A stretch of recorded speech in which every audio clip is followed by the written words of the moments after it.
Meenakshi YouTube channel చూస్తున్న వారందరికీ ధన్యవాదములు. నమస్తే. ధనలాభాలు చాలా వీడియోలు చేసి పెడుతూ ఉన్నాను. మరి నచ్చినట్లయితే లైక్ చేయండి, షేర్ చేయండి, సబ్స్క్రైబ్ చేయండి. ఇష్టం. గురుగ్రహం కర్కాటక రాశి సంచారం ఎవరికి అదృష్ట వరాల్లో జల్లుల్నిస్తుంది? మరి ఈ జూన్ 2, 2026 అంటే 1వ తారీఖు అర్ధరాత్రే గురుగ్రహం జూన్ 1 అర్ధరాత్రి అంటే 2వ తారీఖు కర్కాటక రాశిలోకి సంచారం చేయబోతున్నారు. మనకి యమునా నది పుష్కరాలు వస్తున్నాయి. ఇంకా ప్రతి ఒక్కరూ ఏదో ఒక సమస్య, వివాహ సమస్య, ఉద్యోగ సమస్య, విద్య సమస్య, ఓకే, విద్య సమస్య, ఇంకా ఇంట్లో శుభకార్యాలు, ఇంకా ఇట్లా సంతాన సమస్య ఏదో ఒకటి ఉంటుంది ప్రతి ఒక్కరికి. మరి గురుగ్రహం 12 సంవత్సరాల తర్వాత కర్కాటక రాశిలో ఉచ్చు పొందబోతున్నారు. మరి ఇప్పుడు ధనలాభాలు, అదృష్టం అంటే అన్నీ కలిసి వస్తాయండి. ధనలాభాలు ఈ గురుగ్రహం మీద ఇంకొక 2 వీడియోలు చేసి పెడతాను. ఒకసారి చేస్తే అర్థం అవ్వటం లేదు కాబట్టి 2-3 రోజులు చేసి పెడతాను. ఫస్ట్ ఈరోజు చేసేది చూద్దాం. జన్మలగ్నానికి, మీ జన్మలగ్నానికి కర్కాటక రాశి ఏ భావం అయిందో చూసుకోండి. అంటే మేషలగ్నం అనుకోండి 4వ భావం అవుతుంది. వృషభం అనుకోండి, వృషభ లగ్నం అయితే 3వ భావం అవుతుంది. మిథున లగ్నం అయితే 2వ భావం అవుతుంది. కర్కాటక లగ్నం అయితే లగ్నమే అవుతుంది. సింహ లగ్నం అయితే వ్యయ భావం అవుతుంది. ఏది? కర్కాటక రాశి. కన్యా లగ్నం అయితే తృతీయం అవుతుంది. తులా లగ్నం అయితే దశమం అవుతుంది. వృశ్చిక లగ్నం అయితే భాగ్యం అవుతుంది. ధనుసు లగ్నం అయితే అష్టమం అవుతుంది. మరి ఇది రాశి ప్రకారం చూసుకోవాలి కదండి. మీరు లగ్నం చెప్తున్నారేంటి? రాశి ప్రకారం నేను వేరొక వీడియో చేస్తాను. ఇప్పుడు లగ్నం మీద చూద్దాం. మకర లగ్నం అనుకోండి సప్తమం అవుతుంది. కుంభలగ్నం అయితే షష్టమం, మీన లగ్నం అయితే పంచమం. ఇట్లాగా లగ్నం బట్టి చెప్పుకుందాం.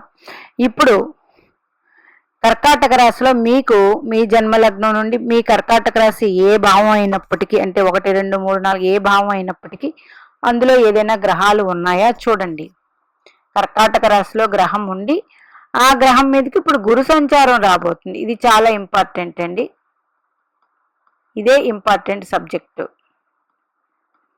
మనం గోచారంలో గ్రహాలు మీకు ఈ రాశి నుంచి ఇప్పటికి వస్తున్నాయి, మీకు అన్ని అద్భుతంగా ఉంటాయని చెప్తాం, కానీ కొందరికి జరగవు. అట్లా కాకుండా గోచారంలో ఏదైనా గ్రహం సంచారం మన జన్మలగ్నంలో ఏ భావం మీద చేస్తూ ఉంది, ఆ భావంలో గ్రహాలు ఉన్నాయా ఇప్పుడు చూడండి. ఒక తులా లగ్న జాతకులు దశమ భావం కర్కాటక లగ్నం రాశి అయ్యింది అన్నాను.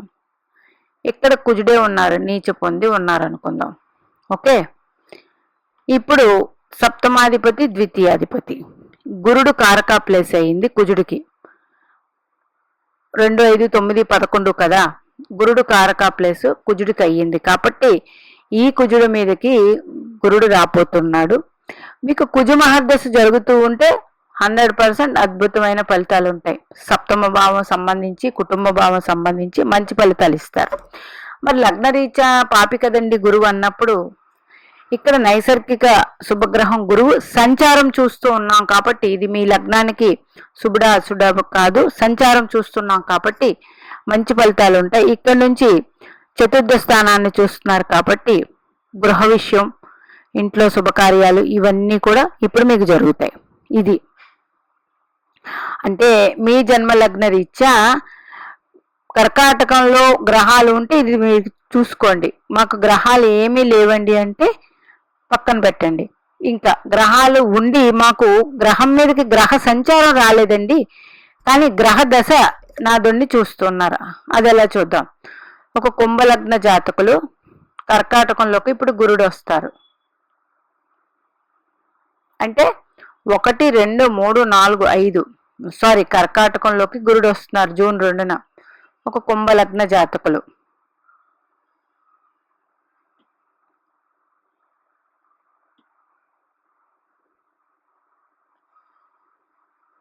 కుంభలగ్న జాతకులు కర్కాటకంలోకి గురుడు వస్తున్నారు 6వ ఇంట్లోకి. మిథున లగ్నం అయ్యింది అనుకుందాం. మిథున రాశి అయ్యింది అనుకున్నాం. మిథున రాశి ఇది. చంద్రుడు మిథునంలో ఉన్నారు. మిథున రాశి వాళ్ళకి ఇప్పుడు ప్రతి ఒక్కరు చెప్తున్నారు మిథున రాశి వారికి మంచి కాలం మొదలైంది. రాశి నుంచి 2వ రాశిలో గురుడు వస్తున్నారు, మంచి జరుగుతుంది. మరి మీ లగ్నం ఒకటి ఉంటుంది కదండి, ఇందాక చెప్పినట్టు ఆ కర్కాటకంలో ఏదైనా గ్రహాలు ఉన్నాయా? లేవు. ఇక్కడ శని భగవానుడు ఉన్నాడు మకర రాశి, కుంభలగ్నంకి మకర రాశిలో శని భగవానుడు వేయిస్తాను. శని దశ జరుగుతూ ఉంది. ఇప్పుడు ఈ గురుడు రావడం వల్ల శని భగవాన్ని చూస్తూ ఉంటారు. తర్వాత 5వ దృష్టితో దశమ క్షేత్రాన్ని చూస్తూ ఉంటారు. 7వ దృష్టితో ఇక్కడ 9వ దృష్టితో ధనస్థానాన్ని. ఇక్కడ చూడండి 2, 10 ఏమయ్యే 6, ఇవి 3 కూడా సర్వీస్కి సంబంధించిన విషయాలు, ధనానికి సంబంధించిన విషయాలు. ఇక్కడ ఎప్పుడైతే గురుడు ఇక్కడికి వస్తారో ఉద్యోగాల్లో ఆటంకాలున్నా ఉద్యోగాలు వస్తాయి, ఉద్యోగంలో ఉన్నతి ఉంటుంది. శని భగవానుడు ఈ లగ్నానికి శుభుడైనప్పటికీ వ్యయస్థితి పొంది కొన్ని రకాల ఇబ్బందులు పడుతూ ఉంటారు. కాబట్టి ఇప్పుడు ద్వితీయ స్థానం ధనస్థానాన్ని కూడా ఇక్కడి నుంచి చూస్తూ ఉంటారు. కాబట్టి ఇక్కడ శని మహర్దశ జరుగుతుంది, శని భగవాన్ని చూస్తూ ఉంటారు. కాబట్టి శని మహర్దశలో ఏమైనా అవయోగాలుంటే అవి పోతాయి.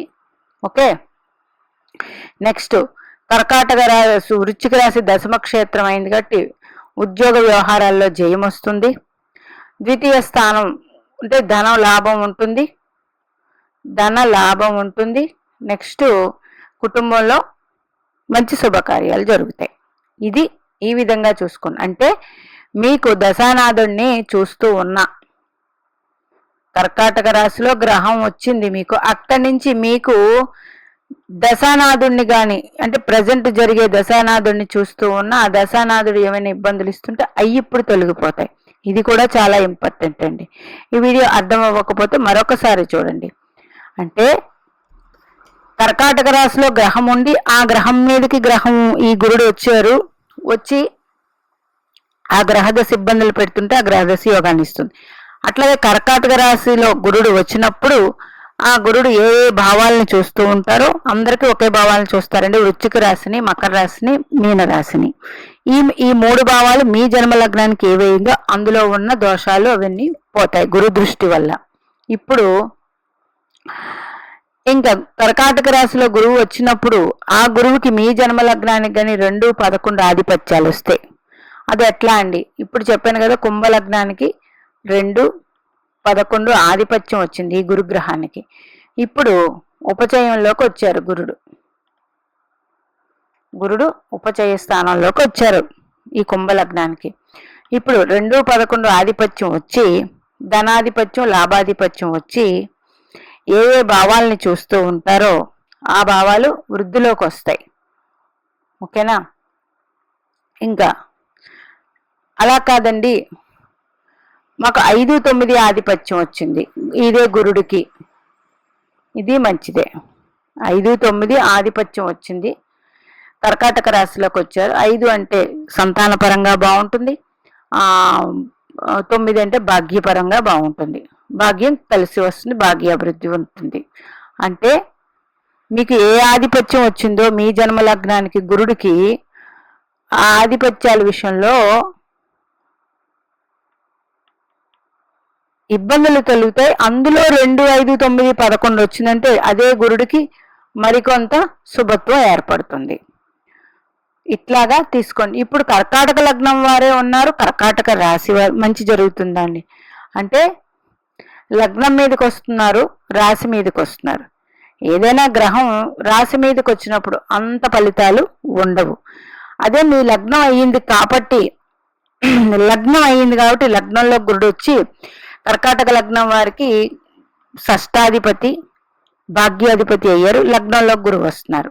ఇక్కడ భాగ్యస్థానానికి ఆధిపత్యం మీ గురుడికి వచ్చింది కాబట్టి భాగ్యవృద్ధి ఉంటుంది. ఇక్కడ షష్టాధిపత్యం పక్కన పెట్టండి, లగ్నంలోకి వచ్చారు కాబట్టి లక్ష దోషాలు ఇప్పుడు అరింపజేస్తారు. అదే చంద్ర రాశి అయ్యింది అనుకోండి, రాశి మీదకి వచ్చినప్పుడు అంత ఫలితాలు ఉండవు. అందుకే మిథున రాశి వారికి ఇప్పుడు వరకు పెద్ద ఫలితాలు అయితే రాలేదు. ఎందుకు? రాశి మీద ఉన్నారు ఇప్పటి వరకు. అదే లగ్నం అయింది అనుకోండి, అక్కడ మార్పు వస్తుంది. లగ్నం అయ్యి కర్కాటక లగ్నం అయ్యి గురుడు వచ్చినప్పుడు భాగ్యాధిపతి లగ్నంలోకి వచ్చారు కాబట్టి 9వ స్థానం ఇందాక చెప్పినట్టు 5, 9, 2, 11 ఆధిపత్యాలు వస్తే మీ గురుడికి మంచి ఫలితాలు ఉంటాయి. ఇప్పుడు విశేషమైన భాగ్యవృద్ధి ఉంటుంది. ఇట్లాగా మరి సింహలగ్నానికి ఎలాగండి వ్యయస్థానంలోకి వచ్చారు. అదే చెప్పాను, వ్యయస్థానంలోకి వచ్చినప్పుడు సింహలగ్నానికి మీది ఏదో ఒక రాశి అవుతుంది. రాశి నుంచి చూసుకుంటే వేరే విధంగా ఒక 20% రాశి నుంచి మంచి ఫలితాలు ఉంటాయి. 100% రావాలంటే లగ్నం నుంచి ఏ భావం కనెక్ట్ అవుతుంది, అది కర్కాటక రాశి మీకు ఏ భావం అయింది, అందులో గ్రహాలు ఉండాలండి. ఆ గ్రహం రాహువా కేతువా ఎవరైనా సరే ఆ గ్రహం మీదకి గురుడు వచ్చినప్పుడు మంచి ఫలం. ఇక్కడే మేము పుట్టినప్పుడు గురుడు ఉన్నారండి, మేము పుట్టినప్పుడు గురుడు ఉన్నాడు. ఇప్పుడు గురుడు మీదకి గురుడు, ఇది 100% యోగవంతమైన కాలం. ఇప్పుడు వరకు జరగని పనులు ఏమైనా ఉంటే అన్నీ కూడా ఈయన సెట్ చేసి వెళ్తారు. మీనలగ్న జాతకులు గురుడు ఉచ్చు పొంది ఉన్నారు, చతుర్థాధిపతి అనుకుందాం. గురుడు ఉచ్చు పొంది ఉన్నారు, పంచమాధిపతి కదా, కర్కాటక రాశి పంచమ స్థానం. గురుడు ఇక్కడ ఉచ్చు పొంది ఉన్నారు, లగ్నాధిపతి దశమాధిపతి. ఓకేనా మీనలగ్న జాతకులకి. ఇప్పుడు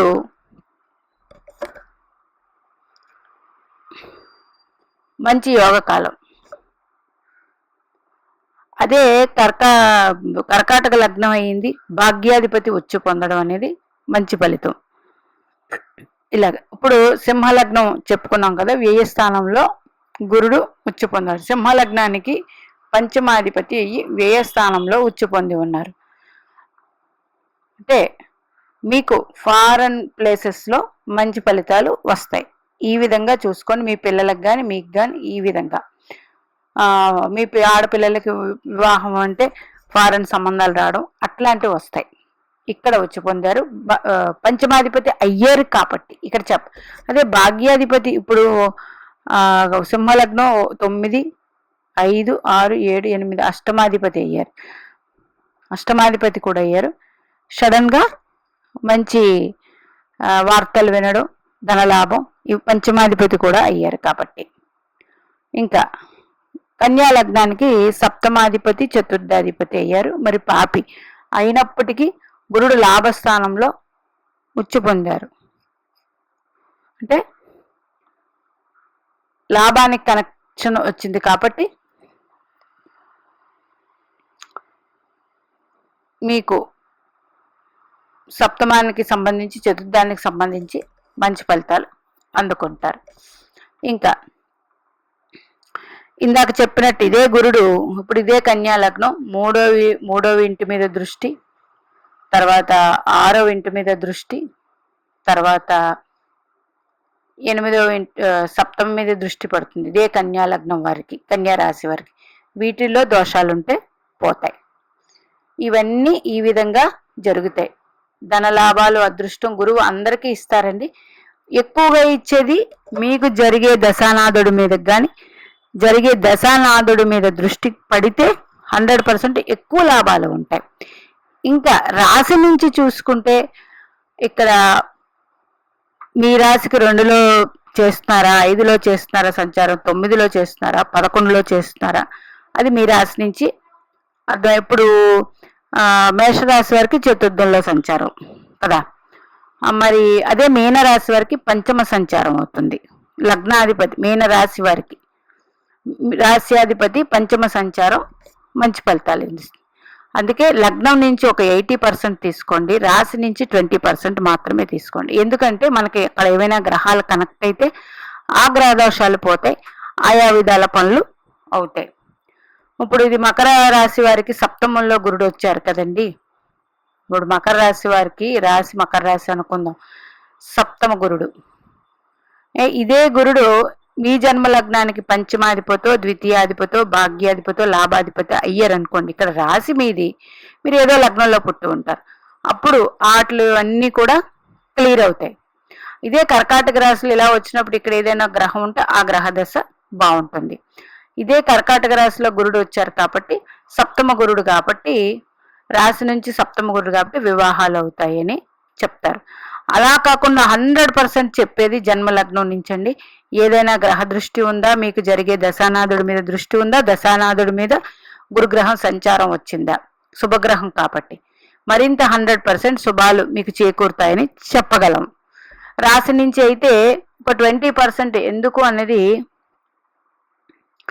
అంటే పూర్తిగా గోచారం ఇలాగే జరుగుతుందని ఉండదండి. మన జన్మజాతక ప్రకారం కూడా ప్రతి గ్రహం ఇస్తుంది. అది ఎట్లాగా అనేది ఎవరి జన్మజాతక చక్రం మీద వాళ్ళు చూసుకోవాలి. చూసుకోవడం ఏంటంటే అతి సులువుగా ఏదైనా గ్రహం ఉందా కర్కాటక రాశిలో, దాని మీదకి మాకు గురు సంచారం వచ్చింది, ఆ గ్రహ దశ జరుగుతుందా, అప్పుడు యోగాలు. అది కూడా గోచారరీత్యా కూడా గురువు మీకు మంచి చేస్తుంటే డబల్. లేదు ఏదైనా గ్రహ దశ జరుగుతున్న దృష్టి ఉందా ఈ గోచారంలో, దాని మీద డబల్ ఫలితాలు ఇట్లాగా ఉంటాయి. ఇంకా ముందు వీడియోలో మరికొన్ని విషయాలు ఇంకా విపులంగా చెప్తాను. మీనాక్షి దేవి ఆశీస్సులు మనందరి మీద ఉండాలని కోరుకుంటూ నమస్తే.